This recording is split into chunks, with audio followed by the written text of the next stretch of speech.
Welcome to Behind Them Sticks, and actually, my guest today happens to be the name Sticks. What's going on, my man? What's going on, players and players? Your player partner Sticks here. I'm on the Behind the Sticks podcast because this is a good fit. So here we are. Yes. So I'm going to start this out just like I start out every other show. What gaming and social media platforms are you out there for people to check you out, hit you up to game, yada, yada, yada? Go ahead. I am on the Twitter, you know what I'm saying? It's at Getonthestiix, which is spelled Stiix. And that's the same on Instagram. That's my PSN as well. I'm on Switch. It's impossible to find anybody there. I'm not going to give up my friend code because it'll sound like I'm giving away my social. But, you know what I'm saying? I mean, if we game on Switch anywhere, you can find me on there. I think it's on my Twitter profile too. And then I have a YouTube channel also of the same name, Getonthestiix, so you can find me there. Really good YouTube channel, by the way. I personally enjoy it because he digs in just a little bit deeper than just about the news. He actually kind of pulls back the curtain on some things and calls out what he sees that may not be appropriate or something that you may need to think of before you read somebody's wild comments that they may have. So I really appreciate his work. Within the news, because obviously the news is there for everybody, but there's always a story to the story, and that's what I'm looking for. I absolutely love that, though, my man. But absolutely, do you have any games that you're currently playing? Like, what's happening right now in the game? I have backlog issues, my friend. I have deep backlog issues. So I usually play like 4 games at a time. So I'm pretty good at beating them when I lock down on something, but then when I'm not locked down, I can get into like roguelites or something that is just a complete waste of time. So right now I'm playing this one called Metallic Child, which is, I got it from Play Asia. I think it's from a Chinese company. I don't really know much about the game itself, but it's addictive and it's unbelievably difficult. So I've been playing that. I'm still playing through The Last of Us 2. Is it your first run through that? It's my first run through it, yeah. So really good game. Oh, I just recently beat it. I'm catching up to the hype now, and I'm really seeing like it didn't. It lived up to it, so or it's living up to it. But I'm only like 5 hours in on that, but I'm getting you got some through time. it. You got some time. Like what's that? Like 1/6 now of the game. It depends on what you're all trying to do, but if you're just trying to do the story, I'd say you got like 12 more hours to go at least. 12 more hours? And that's if you're blazing. Yeah, no, I'm probably not going to blaze because I didn't put it on normal either. It's on the second hardest difficulty, so it'll take a minute. But I'm enjoying it. And then I'm playing Neo The World Ends With You, which I'm like 50 hours into, but it's telling me I'm only 10% of the game. And that after that, that's kind of... and disrespect. Yeah, so once I had got to like the 55th hour and I still seeing 10%, that's why I started playing other games again, because I was like, bruh, when is this gonna be done? I want to start Shin Megami Tensei, and this is not getting out the way. I can't start Shin Megami without finishing this, but I'm done. So then I started playing Battlefield and a bunch of stuff that's getting me nowhere as well. I play Apex constantly as well, so that's always eating up time. You like some BRs? I like that one. I was into... You're real specific when you said that. Yeah, I feel like we all kind of choose one, but we pretend like we like BRs, and then everybody will try out different ones, and then we don't like them, and then you go back to the one that you actually enjoy. I didn't like Fortnite. I played it with my son, but that's for kids. I don't build. I don't have the skills to do it. I'm too old for that nonsense. And then Blackout was dope when it came out on Black Ops 4, but then when it turned into Warzone, no good. So Apex is pretty much all I got. Got it. All right. So you're around the same age as me, maybe a little younger, maybe a little older. What kind of made you kind of get into gaming? I mean, what was like your first console that you played on? for the first time? A lifelong gamer, born in the 80s. So, and then I got older brothers, so it was always there. I was born with an NES in front of me, as far as I know. I don't know when it got into the house. There was no Christmas when the NES showed up. It was just there. There was more than one game. You had a stick in your hand, and yeah, there came the name. It came. I had the shit in my hand, but it wasn't plugged in because that's how your older brother did you back in the day. You think you playing, but you ain't doing nothing. You playing, yeah. And then when you're ready, that's the day that you're like, "Hey, this isn't working." And he's like, all right, come on. You learned good, my son. Time you're to ready. move to the next step and get your ass whooped over here. Yeah. So to me, it's always been a thing. Like, I can't ever tell you. I've gone through just all of them, every phase of it. The only time when I wasn't gaming was, the renowned hoe phase of life, where you might not be in the house as much. But since I started being back in the house, it's right back on the games.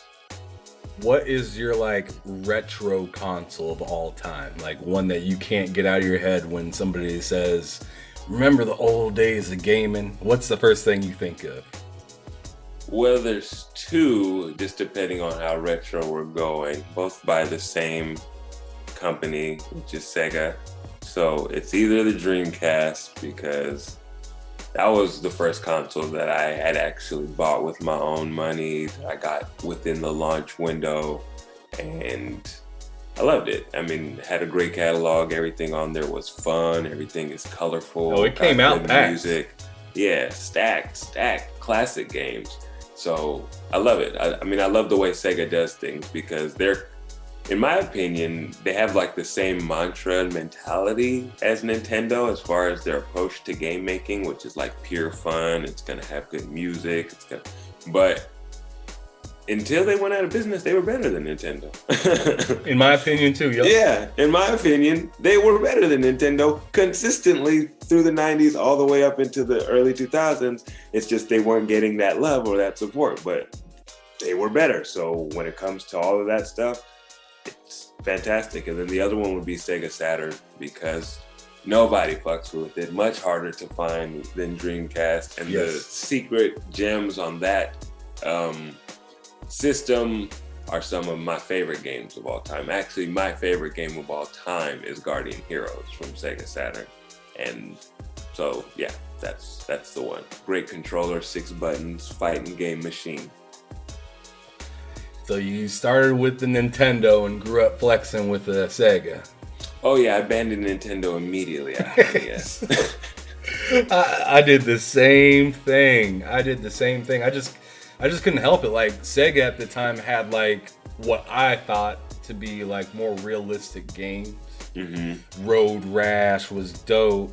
Playing John Madden football, Bill Walsh 95, just Streets of Rage. Streets of Rage was NHL games. Those cartridges with the little yellow piece on the side of them. Yeah, it said Electronic Arts on it.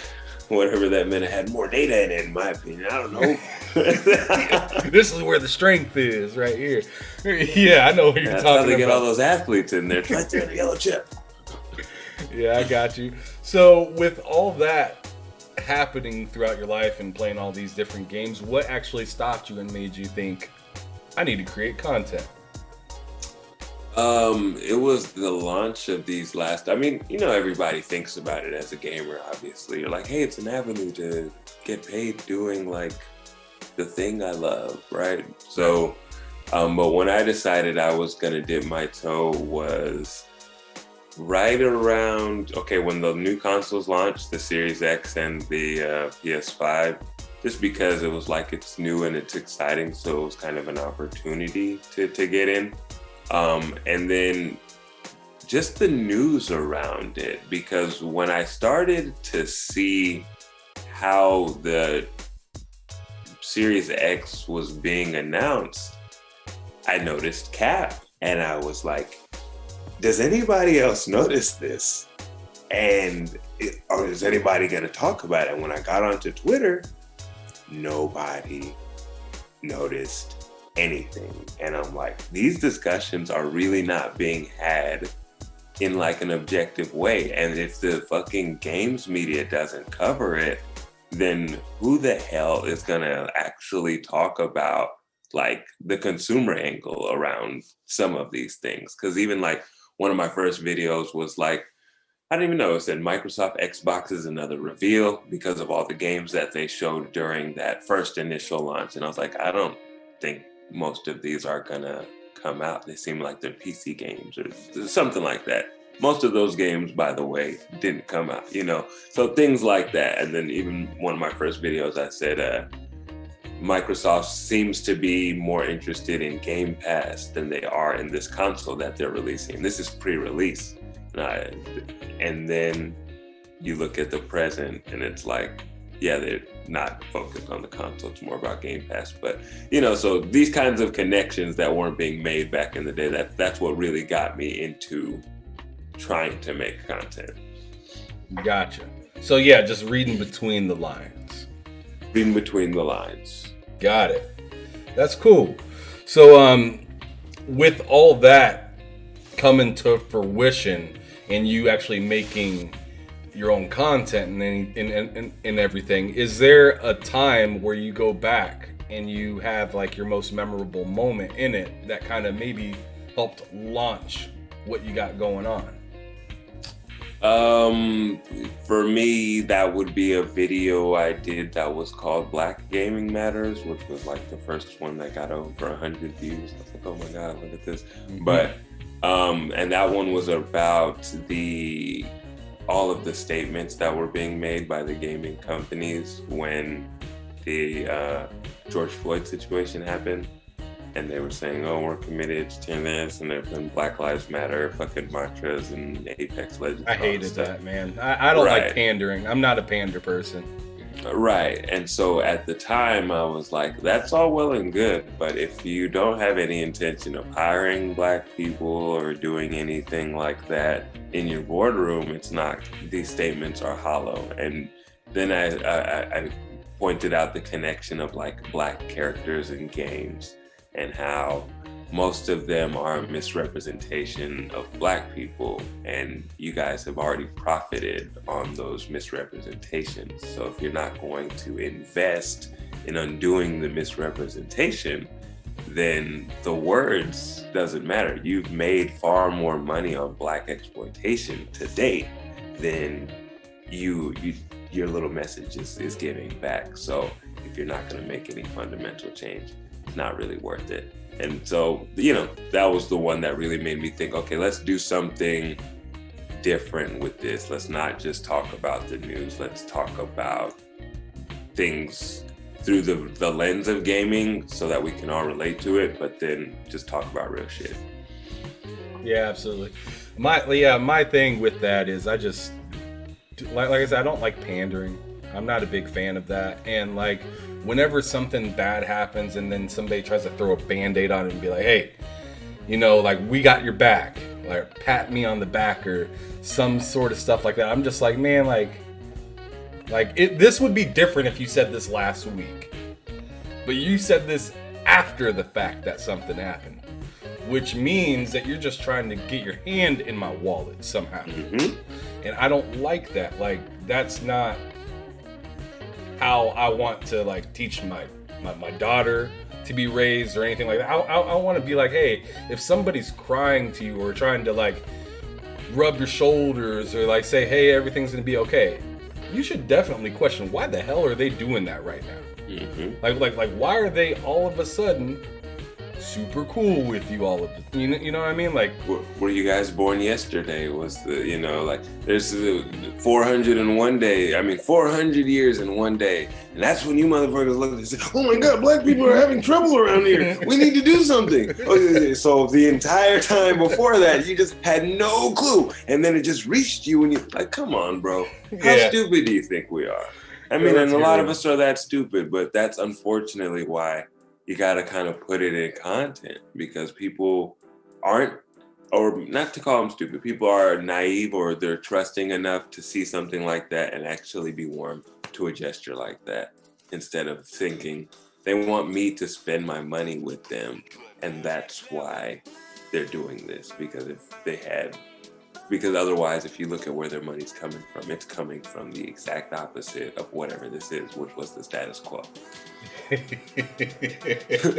know what I'm saying? Like Black Pain to date has been the status quo. You guys are infinitely profitable, so we can make the connections there pretty quickly.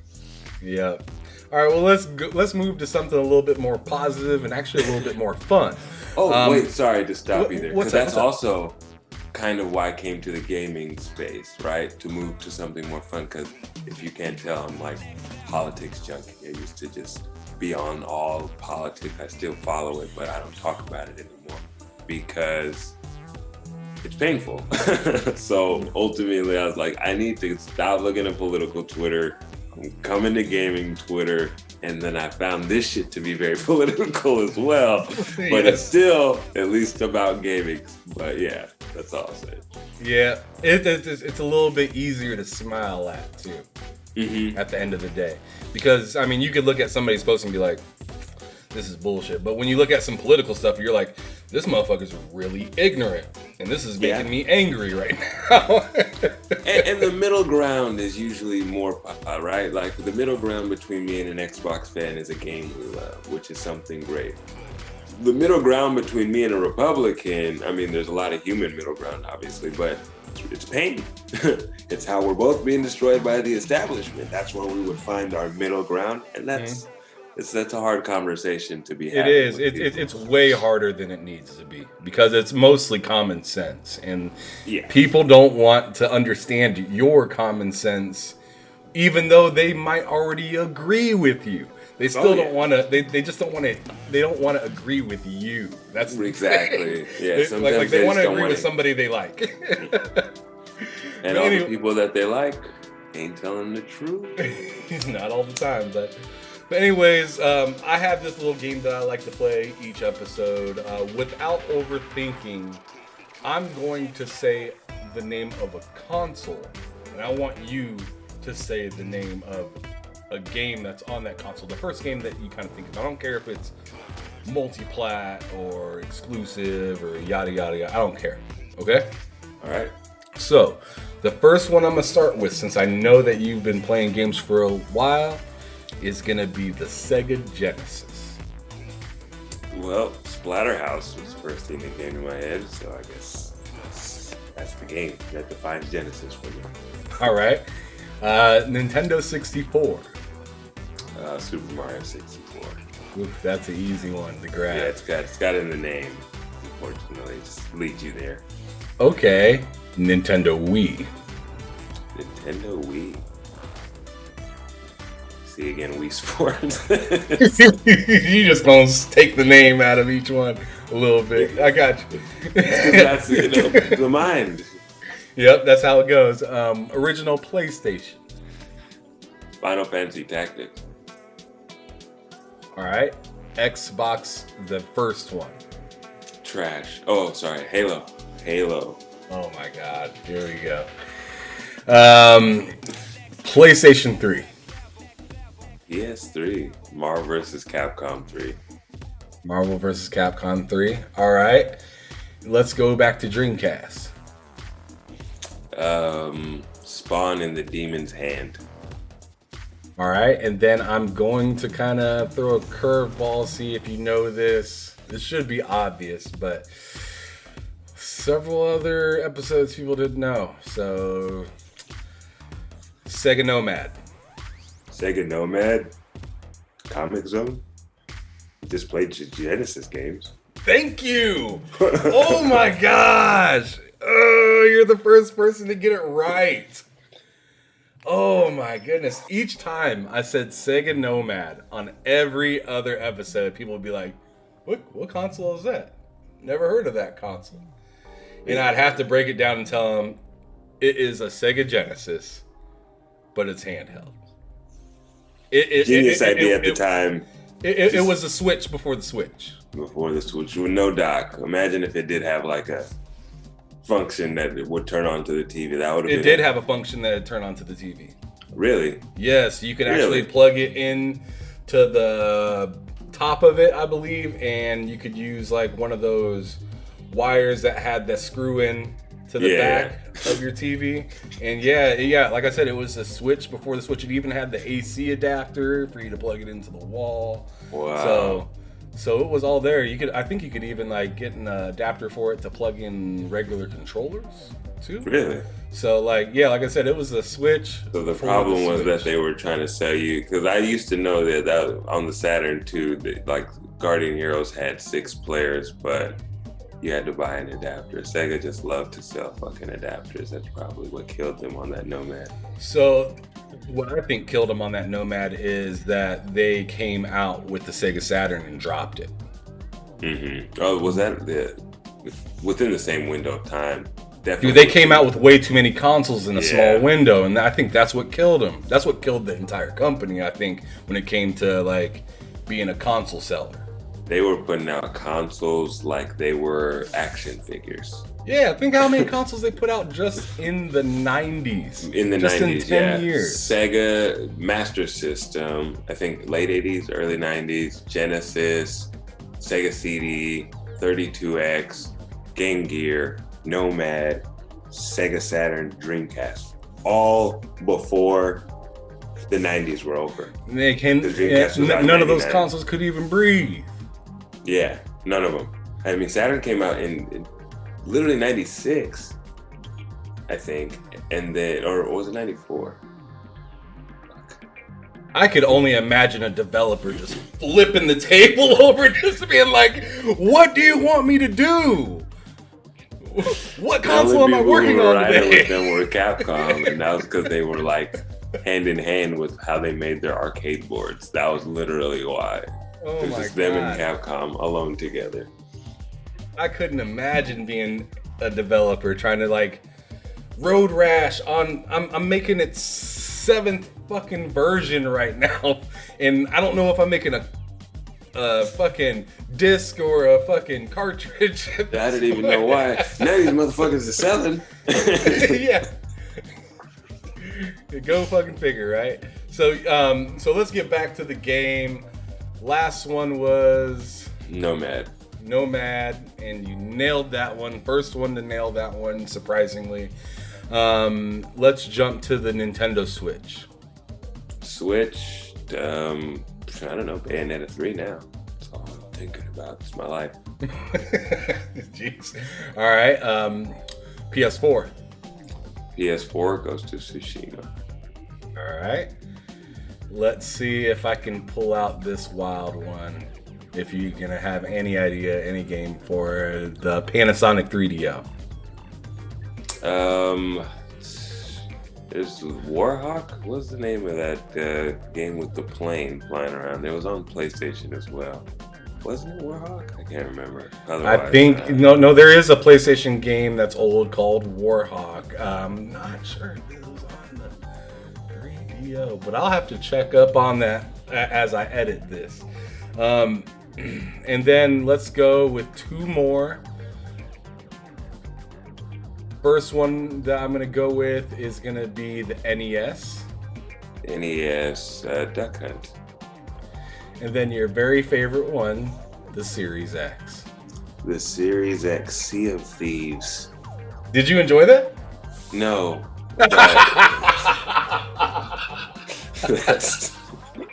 That's the level of content that's coming out over there. So that's all I can give you. I mean, I play a lot of Xbox, but Sea of Thieves is just not my kind of game. I get it. I get it. I played a game that is similar to Sea of Thieves, but it's made by a totally different group. The same people that make Ark Survival Evolved, which I have an embarrassing amount of hours into. Can't think of the name right off the top of my head right now, but just boating, not that fun to be at sea that long. Well, and to be honest, that's like my issue with the Xbox thing, because again, the controllers are fine. It's a console, it works, so you can't really hate it that much. But they complain about like PlayStation titles being, as a community, obviously not, but they complain about PlayStation titles being like too niche in a lot of regards. But their flagship games are niche. And I don't think that they realize that the bigger things on Xbox do not appeal to, they might appeal to like a specific kind of gamer, but these are not the things that appeal to the mainstream, nor are they the things that appeal to like casual gamers. And everybody's like, well, we've got like Age of Empires, like Flight Sim, and like, bro, what are these titles? What are you talking about? These are not games that everybody's gonna go and play. Like I said, Thieves, I mean, if you're interested in playing a first-person boat pirate game because it's fun with friends, okay, but at the end of the day, you're still playing a high seas adventure boat pirating game. Yeah, and I mean, yeah, I feel like that game is pretty niche. I'm excited to see what Xbox has coming forward, but coming off of the Xbox One generation, lot of tough, lot of road to kind of catch up on. And I mean, let's be real with ourselves. Like I said, I'm an Xbox guy. I love playing Xbox, but I mean, I'm not gonna lie. The last generation was bad, man. It was rough, and we got some tough sledding to do. And I'm down to check it out. I'm interested in it. Let's see how it goes. You know what I'm saying? I take the Ron Burgundy approach with that, you know, and I say, I don't believe you when it comes to Xbox because you're gonna have to show me, sir. I don't believe you. I just don't, okay? This entire year, you're giving me the games that you were supposed to give me last year, and everybody's eating it up, but I was here this whole year. These are the games that were supposed to come out last year. You're not doing anything different. You're Xboxing everything right now. So I don't know when those new games are going to come out because you guys have been given lists of games for generations. That's like their thing. It hasn't changed. It's just lists of games. Where are they? They'll come. And I'm excited for when they do. They'll be right around the corner, bro. I do believe Avowed is dropping because I trust Obsidian. And that looks like, even though it's like far off, we had seen pre-developed stuff when we heard about it. Everything else, well, Outer Worlds I think is Obsidian too. Everything else is like red flags and question marks. I'm rooting for you guys because I want to buy an Xbox. The only reason I would get it now is PSO2. That's free to play, and I'm not gonna buy a damn console to play a free to play game. Fair enough. I need something else to go there, but I just haven't seen it yet. Fair enough. I mean, from a person that is not an excited Xbox fan right now, I completely understand you, and I'm not here to tell you to, hey, run out and go get it. You wait until your game comes out, and then make the dive. See how it is for you or whatnot. But anyways, moving on to the next thing. What gaming genre do you just not fuck with at all? Like, you ain't playing it. High seas, first person. I'm just like, stop it.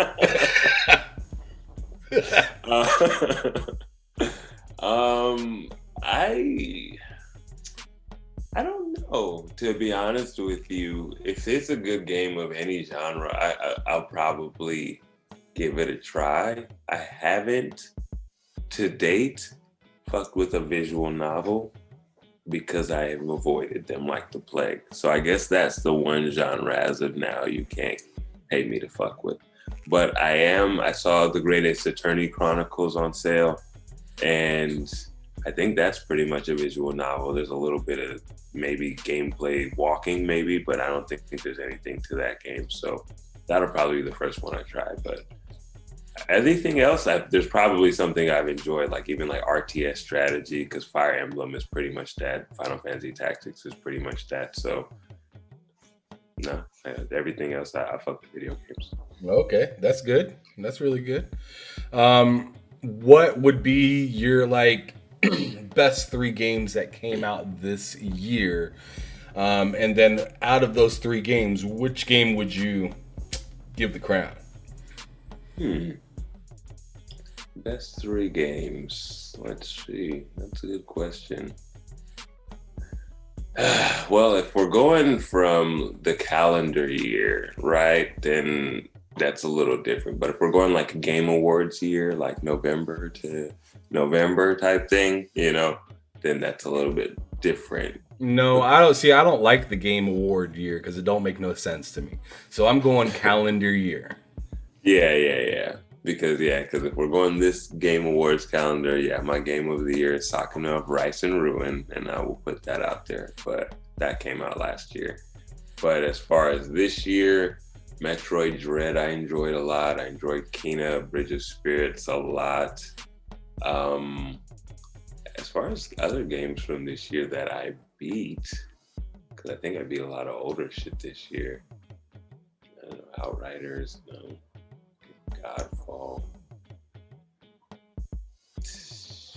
No, Heard Godfall was fun, but it was disappointing in many ways. Yes, I think Godfall might have a second life right now. I really need to play it just to give the server some life so other people will continue. But Godfall's solid if you like good combat. It's pretty, but it didn't have matchmaking. So an online looter without matchmaking, non-starter basically. So weird. Yeah, weird. Returnal. So between Returnal, Kena, and Metroid, it's probably between. Well, I loved Kena from a story and visual aesthetic, but the gameplay. The gameplay was fantastic, but it wasn't like addictive in a way that Metroid and Returnal were. So probably between those, I'd probably give it to Returnal overall, just because at the end of the day, it's much prettier, and those DualSense features give you a lot more feedback as far as what you're doing. So it's just more to engage with, and I fucked with Returnal, and it was difficult, but it was like a badge of honor.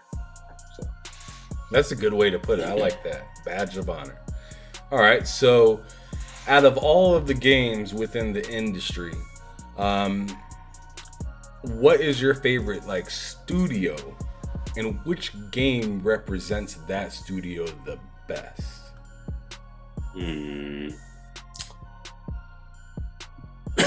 It's not really hard for me to think of this at all, because it's really between Capcom, which is easy, and Platinum Games, and then between those two would be between Monster Hunter and Bayonetta. And I don't know. I love Monster Hunter. Don't get it twisted, because that's probably my favorite game. But I do also love Bayonetta, because that combat, next level. And if you could take the MMO mechanic of Monster Hunter with the fighting of Bayonetta, which Babylon's Fall, fingers crossed, that would be my ideal game. So I don't know, but I think that I actually like Bayonetta better combat wise, and it's got a story and stuff. I actually like it better, but you just can't play it as long as Monster Hunter. So I'm gonna say Platinum Games, and their representation is Bayonetta, even though I know people would probably associate them with Nier or a million other franchises. I think that Bayonetta or Scalebound.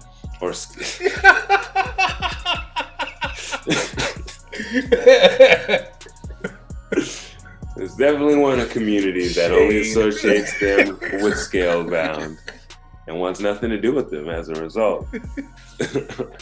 Yeah, well, that's how it goes. It's business. Yep, it sure is. Moving on. What game are you most excited though for here in this 2022? Yes, sir. Currently, Forspoken. I got a top 3, but because we know the deal with Forspoken. We are us, right? I don't have to tell you why Forspoken is going to go at the top of that list regardless, because of the representation aspect of it. On top of the scale of the game, it looks like it's going to be the first next gen game that we get. So that's definitely it. But outside of that, Teenage Mutant Ninja Turtles Shredder's Revenge looks like it's going to be lit. And then Project Triangle Strategy on Switch, because I love Final Fantasy Tactics and that it's its spiritual successor. So. Oh man, now that you said that Teenage Mutant Ninja Turtles, I got excited for that all over again. Oh. I forgot all about that, to be honest. There's just so much to look forward to next year. No, next year is about to be... I mean, I made a video about nobody watched it, but that was one like, you know, when I try to do something like peaceful, I'll just be like, let's just make a video that's just like positive gaming, and nobody fucking looks at it. But yeah, no one. Yeah, I had one that like YouTube looks at it and it's like, that's not good, dog. I need some more salt. I need some anger. I need some frustration. But yeah, I think 2022 will be probably a top 3 year in gaming. Like, it should, because there are no excuses for any console this year. There's no excuse. Put your games out there.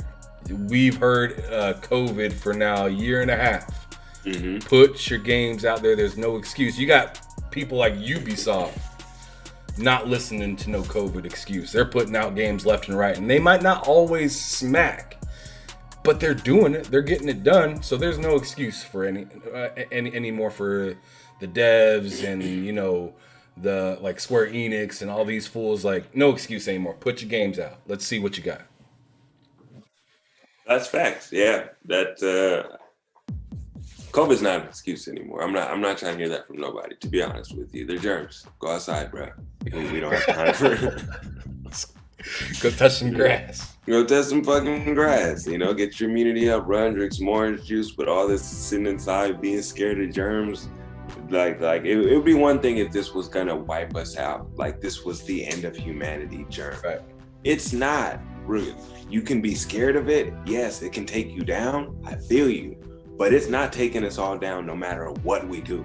So you need to go the fuck outside. Yeah, and I mean, if you need to do whatever to feel safe, do that damn thing. Shit. But no more excuses for not being able to move your life forward. In defense of the pandemic, there's a lot of shit we should have been doing. We, in America especially, was filthy. All in each other's motherfucking space, riding on nasty buses and trains, going into filthy bathrooms, wearing a mask in a public restroom. Now, when I go in there with a mask on, why the fuck was I ever in here without a mask? What? There should be a welcome mask on the way.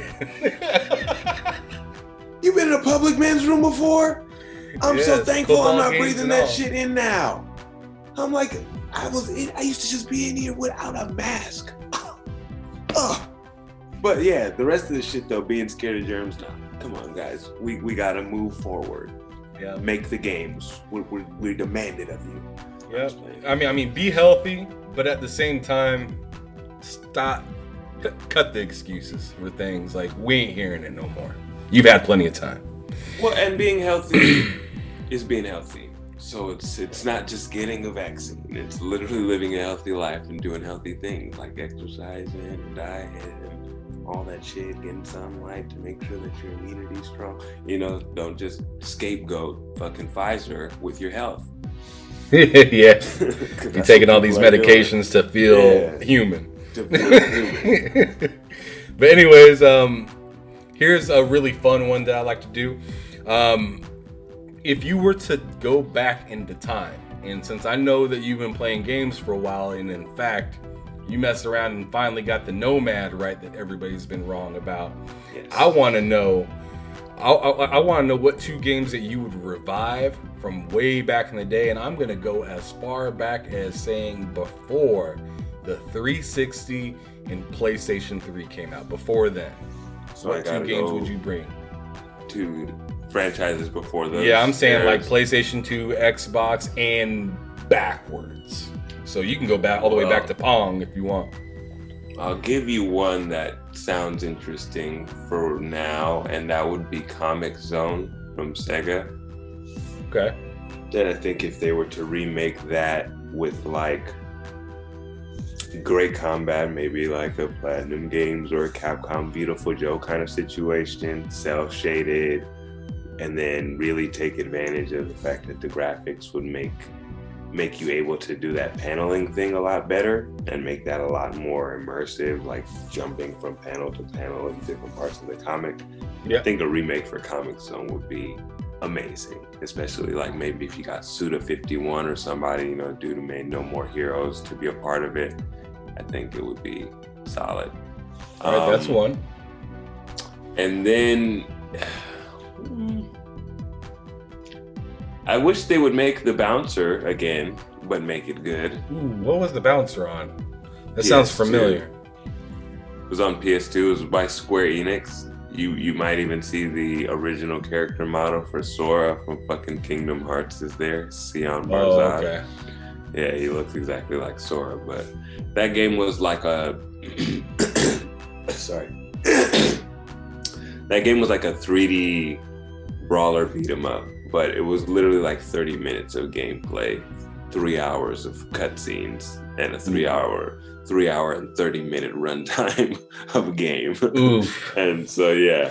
And there was like a versus mode in it, but when PS2 came out, it was kind of like a tech demo showpiece kind of thing. So it looked really pretty for the time and stuff like that.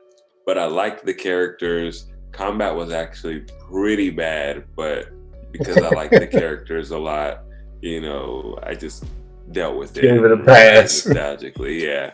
So if they were to take everything they know now, make it look how we imagine it looked when we think back on it, because I know it doesn't look great today.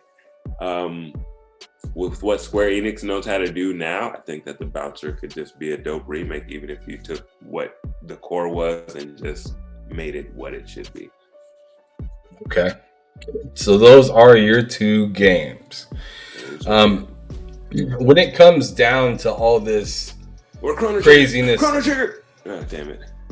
Oh, are you switching that out for something? I would absolutely switch the Bouncer out for Chrono Trigger. Okay, that's fair enough. Just do that with this new 2D, 3D shit that they do with fucking the Square Enix games. Make the sprites a little better, but I would like to see it 3D like Dragon Quest. But whatever, you know, Switch exclusive. Boom, boom, boom. Stick it in my veins. Dang, Bouncer done bounced out. Done. He said, "Go ahead with your bad gameplay. Get out of here." But anyways, let's take a little bit of a turn for whatever you want to call it. What in gaming, with all the stuff kind of going around with, you know, politicking and, you know, this game isn't running right or yada yada yada, all this talking, what about gaming kind of frustrates you and like kind of puts you off a little bit? The false narratives, to be honest. Like, the console warring is all fine for me. I don't really care about it. You know, if you want to say PlayStation is not great and make a funny meme, that's all good. If you want to shit on Nintendo or Xbox, that's all good. But when people just put out like fake shit, like PlayStation doesn't have RDNA 2, like that kind of stuff like that infuriates me. That's also the kind of stuff I try to dispute with my content, because it's like, we don't need to be having these discussions. We don't need to talk about things that aren't happening. Like, if it's happening, we can talk about it as adults or as gamers without having to sugarcoat it. Like, just that kind of stuff. Like, even the narratives about the power of the PS5 versus the Xbox, whether or not it actually makes a difference, which games are outperforming, that stuff should be consistent between any communities of gamers. We shouldn't have to argue the facts on stuff like that, because that muddies the waters and then it makes us uninformed or less conformed as consumers, and that's fucking up the game. You know what I'm saying? If a game isn't performing well, we should be able to acknowledge it fully without it being a console war thing because you want to protect your console if this shit doesn't run. No, acknowledge it, because that's gonna give us better games in the future. Or just flat out acknowledge that you just don't like it. Like, you ain't gotta lie. You ain't gotta continue to throw out all this BS. Just say, hey, this ain't it for me, and this is and this is why, and give a solid answer without saying, "Oh, I don't like it because it's trash." That's not an answer. That is an opinion. That is flat out just an opinion, and it's not helping anybody actually learn anything. It's the difference between it's trash and it looks like trash to me is just a couple of words. It's just a couple of words, and it becomes so much less disrespectful to the person you're talking to and to like the people who made the game. I mean, it's trash means it's trash. It looks like trash to me means it's not for me, but I said it mean. And that has a huge, effect on how the conversation's gonna go. And then, if you acknowledge that you hate it off top, at least people will be like, okay, he's a hater. Hey, I'm a hater. Yeah, like when I see somebody say something about my game saying, hey, man, that's trash, I'm just like I can't take you serious. But like when you say, hey, this section doesn't quite look right because of A, B, and C, I'm like, all right, well, now you got me. Like now I kind of want to see what you're talking about and develop my own opinion on it, whether I am with you or against you on it, but at least you're giving me some sort of context to read into, to kind of know where you're leaning, instead of just being an asshole, I guess. Yeah, because a lot of those conversations are non-starters. When somebody is saying a game looks like trash, it's usually just to offend the person they're saying the game looks like trash to. It's not usually to have a conversation about the fucking textures. They trying to get some likes. They trying to get them hearts, man. Trying to get some hearts. Because if you do want to, me, I mean, if I'm going to say that, I do want to have a conversation about the textures. That's actually what I'm doing. And if we're like, no, it looks like trash, bro. How could you actually think this looks good? Look at the textures. They look all fucked up right there. Compared to a PlayStation game. Oh, Lord. Non-stop. But, all right, you answered that question. So what would be something that would like maybe mitigate for you in gaming? Like what would be like a dream come true for you within the game, space as a whole? I don't know, that I get to develop a game one day, like me and a team of other like Black JRPG fans who know and love and respect the craft, get a Japanese developer to help us make our dream RPG. That would be like the most amazing thing in the world, because I know it would probably be the best RPG ever, because we love this shit. We do. Okay, so your dream come true would be part of a development team to make a Black JRPG game. Absolutely. Okay, that's pretty dope. I like it. I'd play it. Actually, I take that back. I'd play it if it isn't too much turn-based. I want to be able to fight. Well, me and the development team will be working out those details. I don't know. We'll be I don't know exactly what it is now. Yeah. Could be part action-based, so a little bit, like a Tales of Arise, how they're doing that one. Oh, shit, I just bought that. That's one thing that bothers me is like when I can't be the one cutting. I have to just hit a button and watch you do all the cutting. Yeah, no, I that agree. Ain't it for me. That's why Final Fantasy 14 didn't move me in the way that I wanted it to, because it's command skills, which is kind of input, but you got cooldowns and stuff like that. So there's a period of rest time between your inputs, and that's not my speed. As you know, I like Bayonetta. So. All right, so we're coming down to our last couple. One of them is going to be, what do you enjoy outside of gaming? What do you like doing? Well, I don't know, smoking weed, watching anime. I used to box. I used to promote parties. I used to womanize, but I don't do those things anymore. I'm a father, so I like spending time with my daughter, my son. They're great. And that's kind of it, honestly. Yeah, again, I used to be in the streets, like, that just used to be my thing. Like, I'm out at night, I'm doing all the fucking fuck shit. But, I like to get fresh, dress nice. But other than that, like, as an adult, since I've been 27 and up, been collecting video games, watching these kids grow up, I don't I don't do nothing. I don't really do much. All right, so you like just being dad, taking care of your business. That's it, yeah. I mean, at the end of the day, and then just chilling out with these games. So it makes it seem like I go camping, I go to Yosemite, and like go hike and shit like that. I exercise and go to the gym, but to me, it's all like normal stuff. I don't really have hobbies. Hey, camping ain't actually normal for some people. They think that shit crazy. I like camping though. Camping's real fun. When I lived out in Colorado, did a whole bunch of camping out there just because mountains. You got to do that. Mm-hmm. Are you in like a mountain type area or? Oh yeah, I'm in California. Everything is here. So. Okay, so you skiing and going to the beach the same day. Mm-hmm. Just gotta make the drive and make the plan. That's a whole lot of driving. That's a whole lot of driving. You might get depending to the beach at night. Depending on which corner you're in, right? Depending on which corner you're in. There's some places where it's nearby. You can get it within like a 3-hour window. Fair enough. Here's kind of a different type of question. What is something that's fun to you that nobody really knows that you would enjoy? Something that's fun to me that no one knows I would enjoy. I don't know, crying. I do enjoy a good cry. Let me tell you something. Just turn on some Prince and just let it go. Turn on some good music, take a nice drive, and just let it out, man. Fucking, I enjoy a great cry every now and again. What else? I'm fucking skateboarding. I would have never guessed.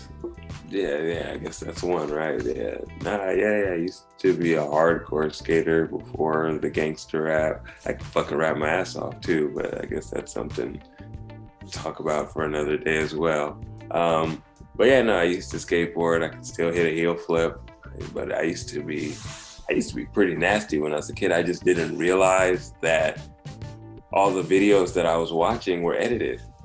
If I would have realized that, I would have been pro. Because I'm thinking these motherfuckers are landing these tricks 100% of the time. You thought it was a video game. They were just going off. He landed it once, and they put it in a video. Nah, man, they did like 50 tries. But they did like 50 tries. Yeah, they only just put the good one here. I didn't know that. Oh, yes. Until I was literally just thinking about it, like how much the tricks I could hit when I was like 10, 11 years old.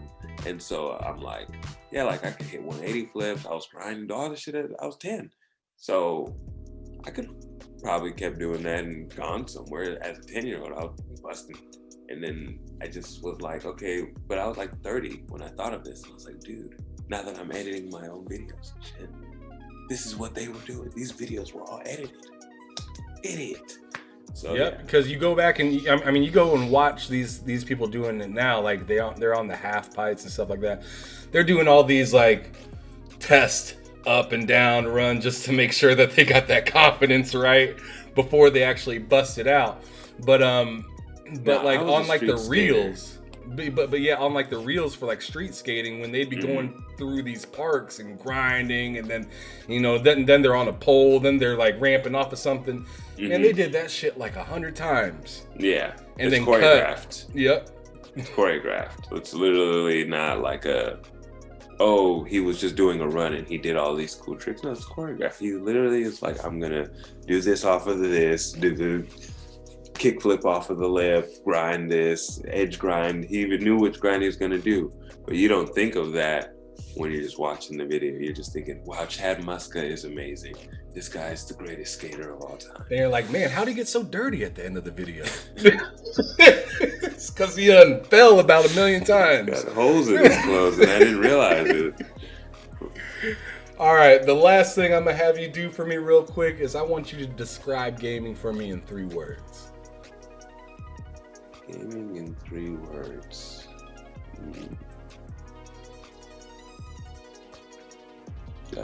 Fun, engaging, and entitlement. No, I'm just kidding.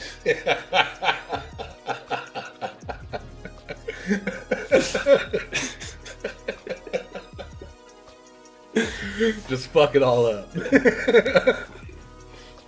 I mean, yeah, it's part of it. Fun, isolation, fun, engaging, and what's a word for?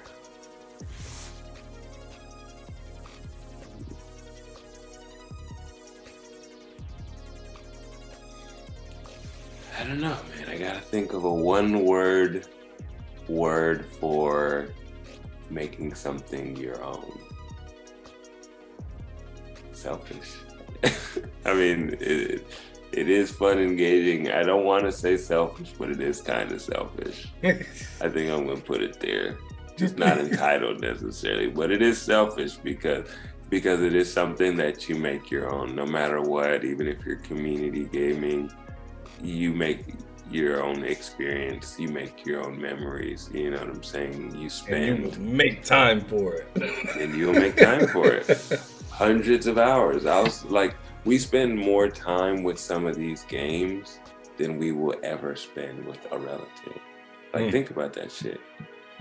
Lots of our relatives outside of like outside of our closest ones, like I got 1,600 hours in Monster Hunter World. I'm not gonna do 1,600 hours with most of my cousins. Facts. Yeah, I mean, I hear you there. I have over 120 days in Ark Survival Evolved. Over 120 days in that game. God. And yeah, I don't know a whole lot of family that I've seen that much in my life. You know, that's over. That's almost like half a year. And some of us is close as fuck. But you know what I'm saying? We still close as fuck. So right. With that being said, these games, like, I think people really do underrate what some of these games can mean to people.